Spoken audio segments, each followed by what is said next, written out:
Call this meeting to order. Everybody please rise for the pledge.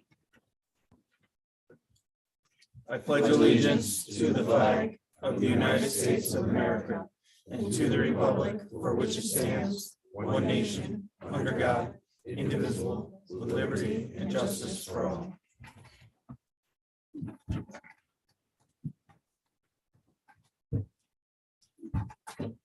Minutes and clerk's report.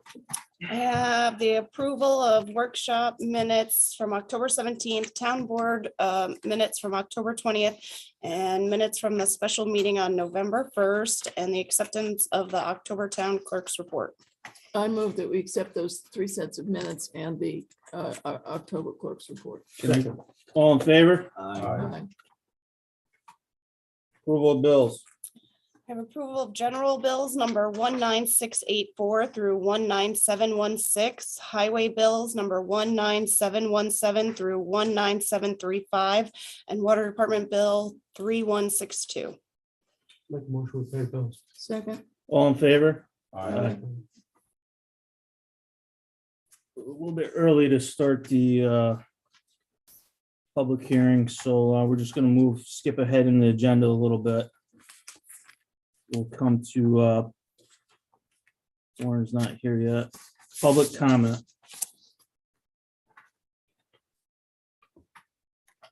Can I comment about the budget at this point, or should I wait? Nope, till the- budget hearing, yes. Okay, Well, town decorating day, Let's, yeah, put that on. go ahead. town decorating day after, Saturday after Thanksgiving. All are welcome, parade of lights. There are some things to do in town. The Stisson Center will be having hot chocolate / warming station. And yeah, it's a good day to get out and about and see people in town. And the library is having a bake sale, silent auction bake sale where you can get some spectacular baked goods. Yeah, and if we have a question about the solar law, we wait until. Yes. Is there anybody else? We're gonna jump into departments real quick. Building inspector. My report for October, there's 8 building permits, which brings the total for the year to 112. There's been 41 new homes in town. That includes the 28 condos. So that does leave 13 for the single family structure fee. There's a lot for us. 4 certificate of occupancies issued, 2 certificate of occupancy searches, did 27 site inspections. And as you can tell, 112 is a lot of permits, it's the most we've ever wrote in a single year. I would like the board to think about that when winter's coming here, and we're gonna get back into sidewalk shoveling. Now, I don't know if we solicit bids for hourly rates or something, but we need to have somebody on call that can clear sidewalks if the resident won't do it. That was Doug Weaver. I don't know if you, how you do it. If it No, I needs to know. be- Doug handles the fire hydrants for us. Yeah, I'm not sure if he, maybe we can have Bobby do that. But not probably. Probably not. But that's a side discussion. So that is a good point, Drew. We should look into that, like maybe one of the landscaping companies or something like that. Yeah. To like PEX and all that. I want to say the last time that I remember, you might have requested hourly rates for 3. And so at least we had some kind of bid process for it. And then I think we ended up using John Bay last time. But it's just, this is an urgent matter we're telling everyone. And then if no one does it, then we have no way to correct it. So how urgent is it? It kind of leaves us in the lurch. And when that just gets added to their tax roll if they don't do it. Yeah. Yeah, We like, have like another the local law. unmaintained We can lots. back charge the whatever it costs, but we just need the person to do it for us. So do we need to make a motion to put it out, something to get bids for snow maintenance of sidewalks in case they're delinquent houses? Unless we want the highway to possibly look into doing which we have done in the past. Yeah, why don't we look into that first? Okay. See if they're possible. Great, thank you. And also, the old agreement we had, I wonder if that had an expiration date on it. You know, Agreement, didn't we have an old agreement similar to the property maintenance agreement in which we solicited proposals from various people? I thought it was annual, but I wouldn't say for sure. We'll look into that. All right, we're gonna open the public hearing in regards to the pilot law. Warren, would you like to? Yeah, let me adjust the board. We did get, it was sent to county planning, although it didn't have to be.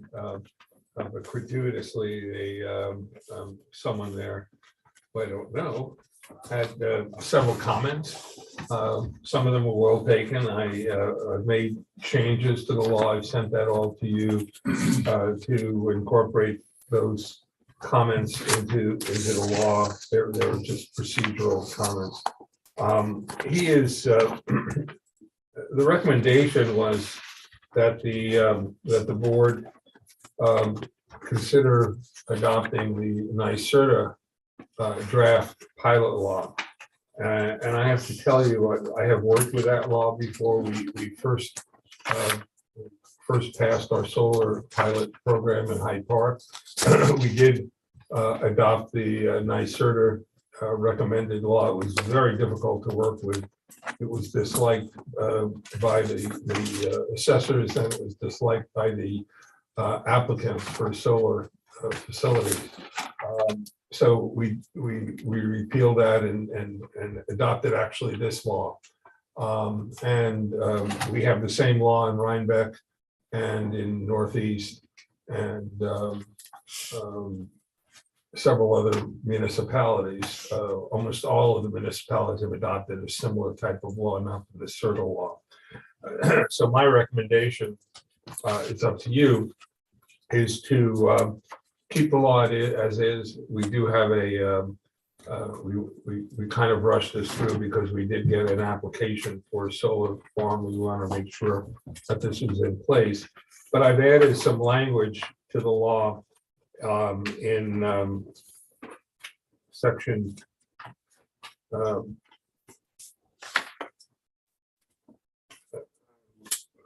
235(2) at the end, which indicates, which states that the town board shall have the authority to promulgate by resolution more detailed standards and criteria for negotiation and improving pilot programs. Actually, this law can be passed by resolution or by local law. I chose to do it by local law. Having that in there, we can adapt some guidelines that we'll use when we're negotiating the pilot program, if we like. But I would like to see the board pass the local laws amended so it's in place for the current application that we have. And then we can decide if we want to set further criteria for the assessors and the town board in negotiating. You'll be involved in that negotiation as well as the assessors when we negotiate with the solar developers. So you're not going to lose any control over the process. Have any questions? Well, so is that something that the supervisor would negotiate with the assessor? The way I've done it before, it's up to the assessors. Our assessors don't have any experience in that. I work with assessors who do. Usually the solar applicant comes in with a proposal and we work from that. We take that proposal and we look at that. We look at the size of the facility and the scope of the facility, how much revenue they're going to be generating, and review that proposal and then use that as a basis for negotiation and come up with something usually different from what the solar provider has suggested, but it's a give and take. And we usually have the assessors, a member of the town board, and the attorney to the town involved in the negotiation process. And just so everybody's clear as to what we're negotiating, the real property tax law has an exemption for 15 years, a sliding scale exemption from real property taxes, state, county, and town taxes. It doesn't affect the school taxes.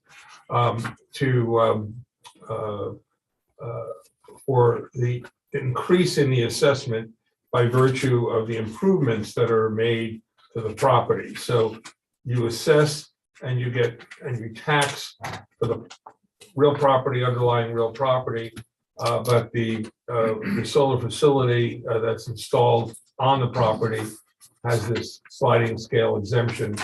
And to make sure that the town gets revenue, in spite of that, you have to pass this local law so that they pay something, not exactly what they would pay if it were assessed at 100%.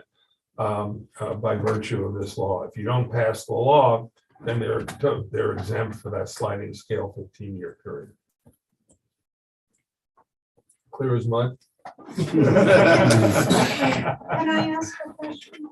Is this permitting commercial developers to develop solar farms, or is it only for local farms who raise their own animals and crops?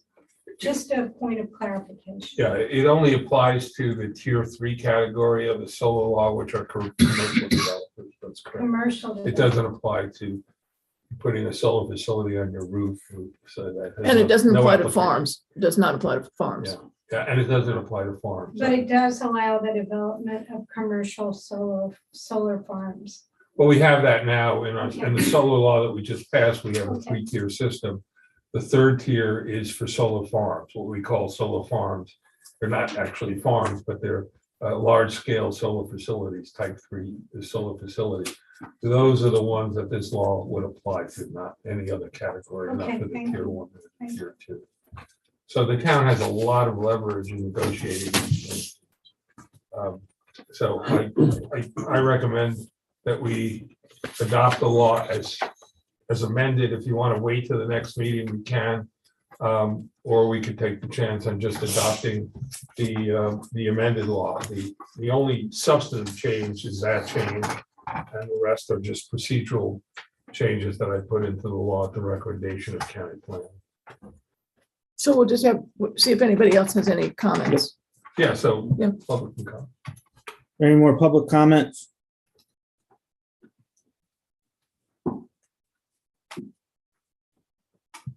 I have a question. So are you saying that if the law is not passed, then it's automatic that they are eligible for the 15-year tax abatement? Warren, I'm sorry. she asked if this law is not adopted, then they're automatically eligible for the 15-year exemption, Yeah, the sliding tier scale, 3 would be. sliding scale exemption. They'll be exempt. You have to look at the statute to see what the scale is.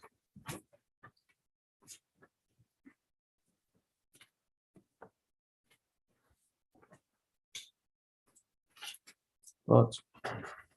I'm in favor of going ahead with I'm this. okay with the 2. I'll make the note. We gotta close. the Any public other Yeah, I was comments? gonna hearing.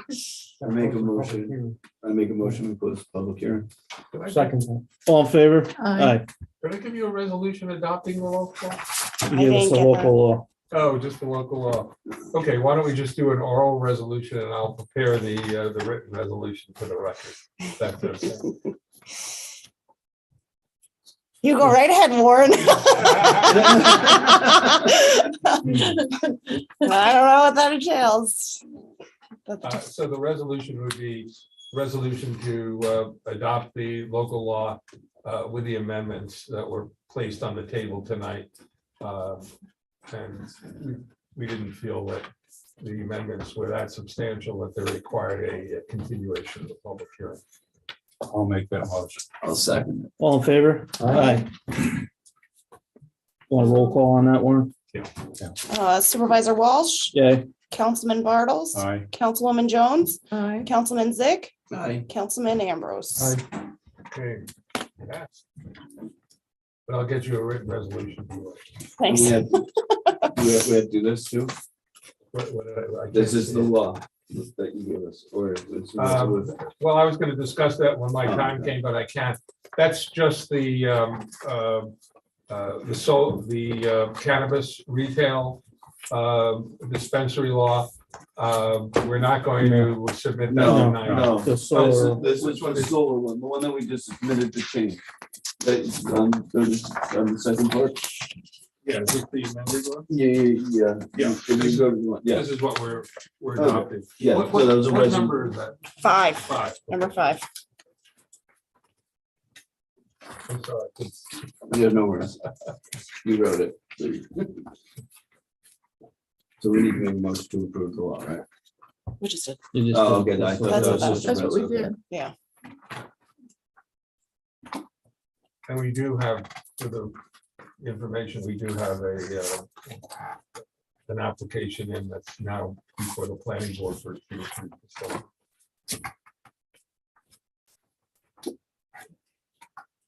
Okay, we'll open up the public hearing in regards to the 2023 budget. Any public comment? Go ahead. So I'm Carrie Hannon, Hammertown Road. First I want to thank Alexis Tackett, who's the director of the library, for helping me put together my comments. So I want to address the fact that the proposed 2023 budget for the town of Pine Plains has no increase for the Pine Plains Free Library. For maintaining our materials, our technology, our programs, and our payroll, the current budget of $99,550 is not nearly sufficient. The New York State Library Association and American Library Association both say that local funds should support 90% of our operational costs. Our town only covers 67% of that. To give you a little perspective on funding, the Pine Plains Free Library is the least funded public library in the Mid-Hudson Library System, while not being nearly the smallest. The Red Hook and Tivoli libraries, which are in towns with smaller populations than Pine Plains, receive public funding of almost $400,000 and $200,000 respectively. So nearly 4 times and 2 times as much as us. The Northeast Millerton Library spends $30,000 a year on materials. With our current budget, we can only afford to spend roughly $12,000. The average of similarly sized local libraries is $20,000. The average programming budget for similarly sized local libraries is $15,000. Ours is a mere $8,000. The Northeast Millerton Library and Clinton Community Libraries spend about $115,000 a year on payroll to operate their libraries for similar card holders and usage as the Pine Plains Free Library. We're at about 17% less. Less staff equals fewer hours and fewer programs. As a gateway to knowledge, the library provides resources and services for literacy and education for everyone in this community. People are connected to information and people are connected to each other. The Pine Plains Free Library is in fact the hub of this community. The lack of funding in this budget affects every resident of Pine Plains. As a resident of Pine Plains and a trustee of the Pine Plains Free Library, I implore you to fund it sufficiently in order for us to continue to appropriately and successfully serve the people of Pine Plains.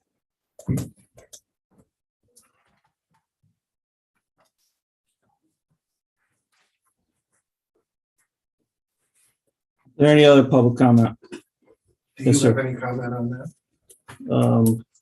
We don't have to actually come up with comments. Yeah, I'm not gonna I comment on understand that. that you don't have to, but it's an option. I'm not gonna comment on that. Okay, clear.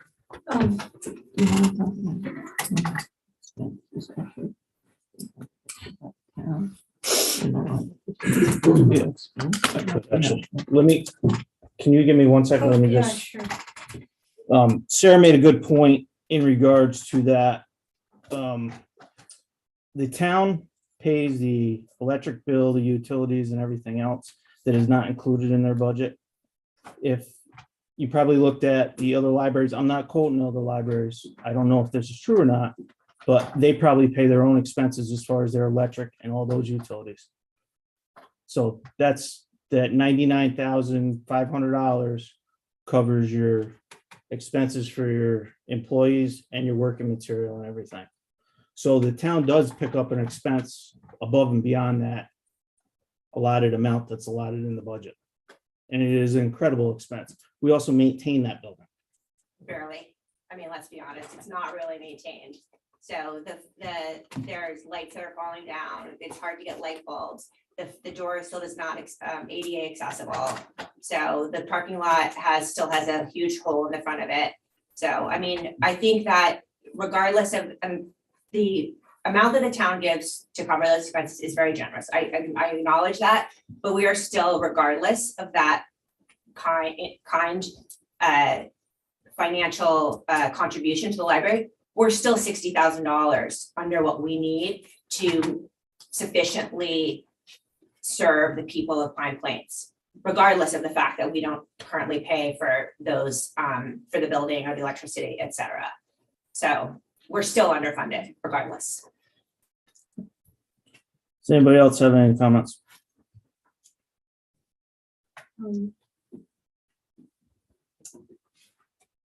I had, I'm on North Champaign, Carpenter Hill Road, and I had a question about the criteria for raising salaries, since it didn't happen to everyone who works for the town, but just some people, including the town board. So I was just wondering how that decision came about.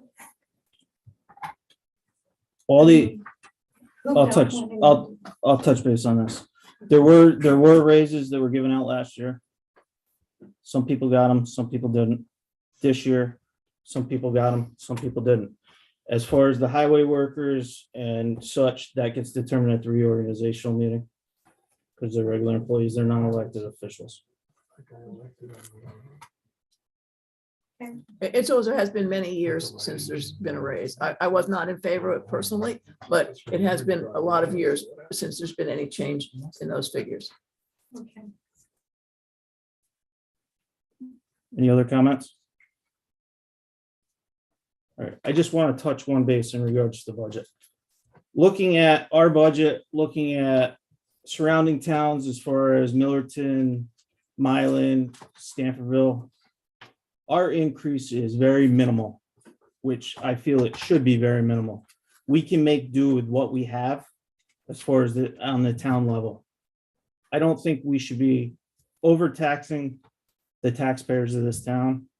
We should be running the town itself at very close to even, if not even, as far as budget wise. You look at these other towns, you see it, you read it in the paper. I've seen their budgets. Their increases are just astronomical. And I felt that we should not have that here in Pine Plains. The taxpayers should not eat that in Pine Plains. But don't we have a tax increase of 3.5%? Our tax increase is not 3.5%. You have to take New York State's math into the equation. We're well under 1%. Under 1%. Okay, great. Thanks. That's an approximate. It's around the 1%. We're allowed to go up to 2 without anything anyway, right? Is it 2.5? There's the equation, yeah. That's a 2% is a good guess. They call it the tax cap, but they give you the numbers that you have to use for New York State. They take inflation into account and whatnot. Okay. Any other comments? Can I get a motion to close the public hearing? So moved. Second. Can I get a motion on the budget for 2023? I move that we accept the 2023 budget as Second that. proposed. All in favor? Aye. Aye. Maybe need a roll call. Roll call. Supervisor Walsh, Aye. Councilman Bartles, Aye. Councilwoman Jones, Aye. Councilman Zick, Aye. Councilman Ambrose. Aye. Throw me off, I'm just being the last one all the time. I don't have the sheet. That's the issue. I don't have the sheet. That's really, the only other thing I have is I gave you a draft for the cannabis retail law. We're not starting the process tonight, but I'd like you to take a look at it. What I did was I took what BFJ had provided, and I have made some additions and changes to it. I think it's a pretty good law at this point, but take a look at it, digest it, and then we can start, if you want to, the public hearing process is at the December meeting. And that's all I had. I don't, you know, moving to.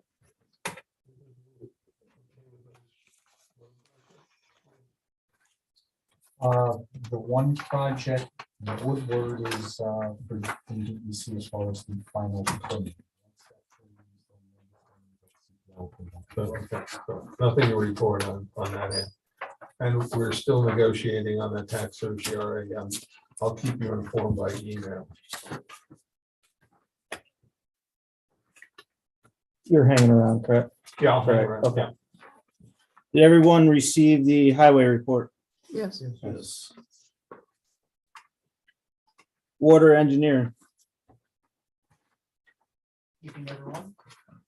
Water usage of last month was 57,000 gallons per day, which was pretty average. Unfortunately, over the past week, it skyrocketed by about 20,000 gallons.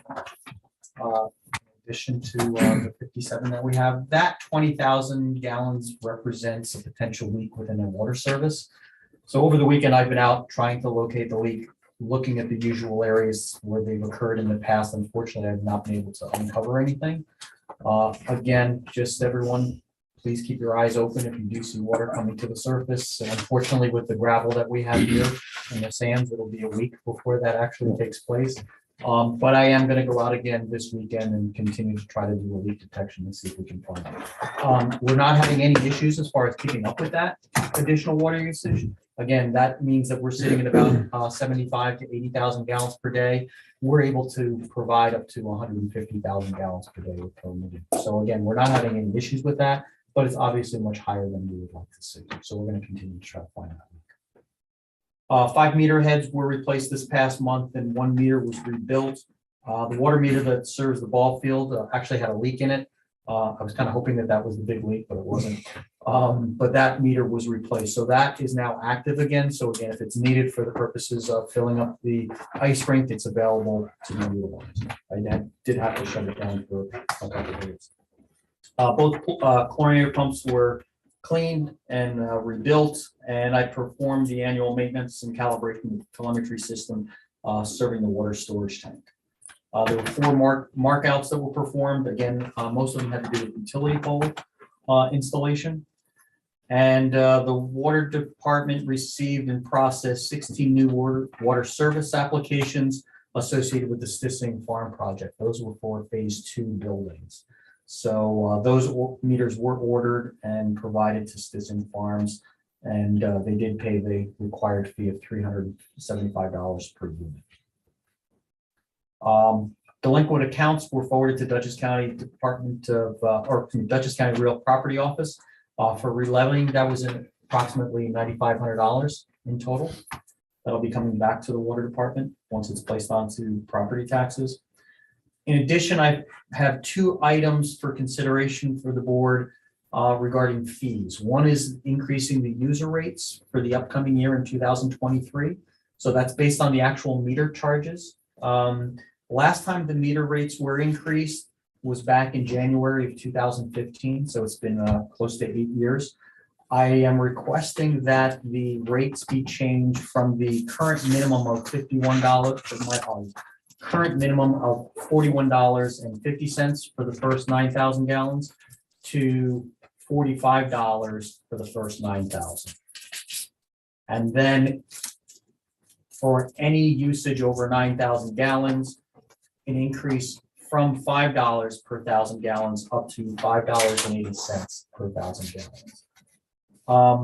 I provided a copy of an analysis that I did based on some local water departments and including Red Hook, Amelia, Tivoli, and Rhinebeck, both the village and town, and we remain lowest as far as those municipalities. So I try not to raise the rates unless I absolutely have to. But based on the ongoing electrical cost increases that we've been seeing, plus in more recent years, the past several years, we've also had quite quite a few meter head replacements that we've had to keep up with. Again, because they're reaching their useful life. Again, the batteries are rated for 10 years, and in many instances, they've been in place for 14 to 15 years. So we definitely got our useful life on it. So that is one item that I would like the board to consider. And if the board were to take action on that, that would take effect for January, the first quarter for January of 2023. In addition, just another special fee that we currently don't have, but many municipalities have, and that's a special meter reading fee of $50. And that's to occur anytime there's an out of cycle meter reading. So anytime that there's a property change and they ask for a final reading for the purposes of a closure. In many instances, we're called the day of the closing or the day just before the closing. So we have to go out, take a reading, create a final bill, so that way it could be submitted for that closing. So that way it could be included when the property transfers. So in the past, we have not charged that. Many municipalities, as a matter of fact, all the municipalities that I had listed on that comparison, they actually have that as an additional charge. So I'd like the town board to consider to add that as a fee to our fee schedule. If it's okay with the board and the board is willing to move forward with it, I'd like to schedule a public hearing for the December meeting. So that way we can have the public hearing and then potentially consider adopting. I've reviewed those requested rate increases, and I think they're extremely reasonable. I do too. And I'm also in favor of the $50 out of timeframe readings. Do we need a public hearing, or could we just go ahead with the? I think it's a good idea to have a public hearing. What do you think, Warren? I'm sorry. A public hearing on raising the fees on the water service? Yeah, we have. Yeah. Okay, so we should schedule a public hearing on You that. want to make that motion? I would move that we schedule a public hearing on raising the rates and also on the additional fee for out of sync readings of meters. At 7:05. And what about Matt second that. online payment? Oh, so. Wait, hang on. All in favor? Aye. Thank you. Okay. Go ahead. Now, So the current company that does our billing, they've recently changed hands to a new company. They may require that we update our software package to this new company, and when we do, we could look at the online banking at that time. I think it just makes it so much easier for people to set it and forget it instead of these like we would. It comes in a very, just Yes. plain Jane So I've envelope. asked- Sometimes that can get put to the back. Yeah, so I have asked them for some information. They've indicated that there's an initial setup fee, which they'll provide us a quote on for that. But then any other charges associated with the actual payment are covered through the customer when they're making the payment. And in general, it's about a 3% charge onto the overall payment, if you would, if they're doing it by credit card. So could you look in, are we okay with him looking into getting the quote? Yeah, I've already Okay. reached out to them. I'm just awaiting the quote. Okay. Yeah, Now- and I hope to have it before the end of the year. Does that just deal with the water department, or is that a program company that could actually possibly work for us as far as recreation for their fees, town clerk for their fees, or do they just deal with? I believe this company actually does those type of programs as well. I'll check into that and find out. If you to what could, extent. just I let me they know. work with building departments as well. Yeah, But I'll check on the recreational items. because it'd be a lot easier if we could just combine the Everything. whole thing into one package. So that would be. A question about the public hearing or lots of these issues. Are we accepting comment from the town or from the district? Well, it only applies to the district, Right. so you really should accept comment. It should be the district members, but anybody can comment at a public hearing. Okay. So you can't restrict it. Right. But we should have something to give to them in writing with the proposed increases. Mhm. If you can get me the documentation, I can put it into a resolution for, with the increases for the next meeting. Thanks, Rick. Anything else, Rick? No, Nothing on water, just one item on engineering. Yep. So, worked with Karen. Karen put together all the information for the CHIPS reimbursement for the Yep. highway. So I had met with her on a couple items. I just wanted to mention that she did a great job compiling all of that information, getting together with the vendors, and getting it to the supervisor for submission up to the state for reimbursement. So it has met the deadline, so we're just waiting to hear back Yep. as far as the approval, but she did a great job putting it all together. So it's wanted to mention that. Recreation. Everything's going pretty good. I like the idea of a electronic payment system. A lot easier. So the big announcement I have is coming up in December, starting on December 3rd, Saturdays, 10 o'clock to noon is our anticipated PB basketball program. And signups will be posted this weekend on various social media platforms, and I'll work on getting a link on the website.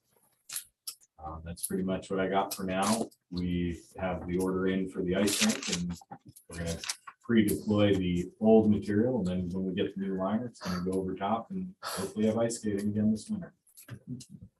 What we got? That's it. That's it. Okay. Has everyone received the animal control report? Yes. Police department? No report from the police department tonight.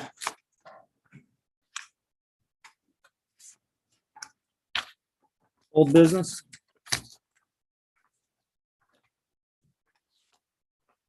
What about the Centennial Committee? Are we gonna come up with that so we can start planning for Yeah. another We're successful gonna have to. community day? I just want to put it out there because it's Yeah. an old business and, you know, just coming up this year. I know the Lions Club is also celebrating their 70th year of getting their charter. So the Lions Club was looking to do a few things like to, you know, promote their club as well. So maybe, you know, if we get that committee going, they could talk to a few of the directors on the Lions Club and we could, you know, have a few shared things. You're here, neighbor. I gotta point you out, right?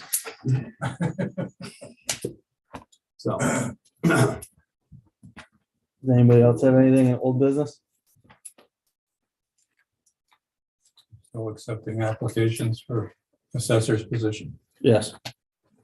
And what about a highway snowplow per diem fill-ins? Do people know that we're looking for applicants for that as well? We have a couple. Anybody interested in being a fill-in per diem for the highway department for plowing, salting, and sanding? Submit a letter of interest to the highway department, I guess you could send it to, and they'll do background and get back to you in regards to that.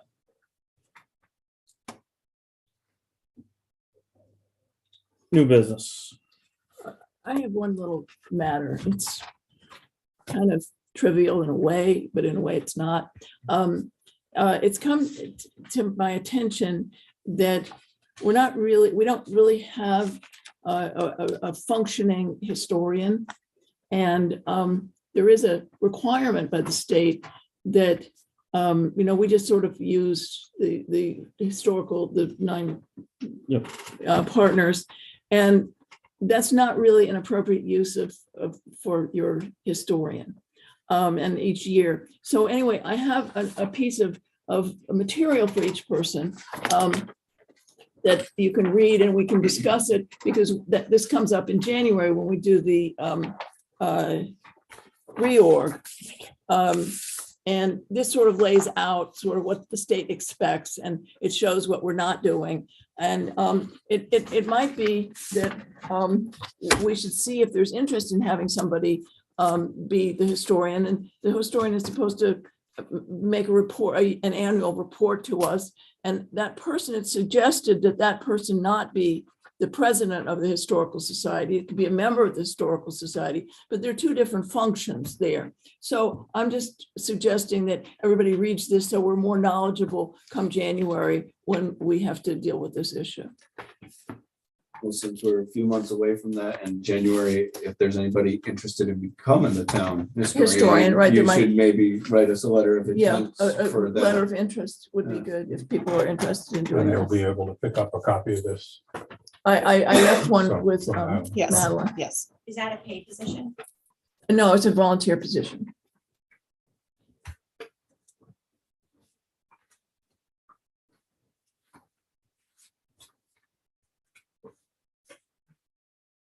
Anybody have anything else before? All right. Two things I have. One, we have to accept the resignation of David Law from the Highway Department. Make a motion to accept that resignation. Second, All in favor? Aye. And then we have to make a motion to accept Brandon Stoner as an employee of the Highway Department. I'll make that motion. Second, All in favor? Aye. His pay rate will be $22.50 an hour. I'll make that motion too. In a second. Just include it. All in favor? Aye. Also, we have to discuss the new business. We discussed it, but we couldn't find it anywhere done actually in the meeting, so we might have discussed it in executive session. The planning boards and zoning boards secretary pay increase rate from $16 an hour to $20 an hour and retro it back from 9/16/2022. I make that motion. second. All in favor? Aye. Believe that's, does anybody have anything else? Can I get a motion to move into executive session I'll make that motion. to do discuss what? personnel matters? Personnel, Are we making any decisions? Are we letting that No. one go? So I'll make a motion that we come out of executive session. I'll make the motion. I second that, and I motion that we adjourn. Thank you. You're stealing my thunder. It's All in favor? Part of the meeting. All in favor? Aye.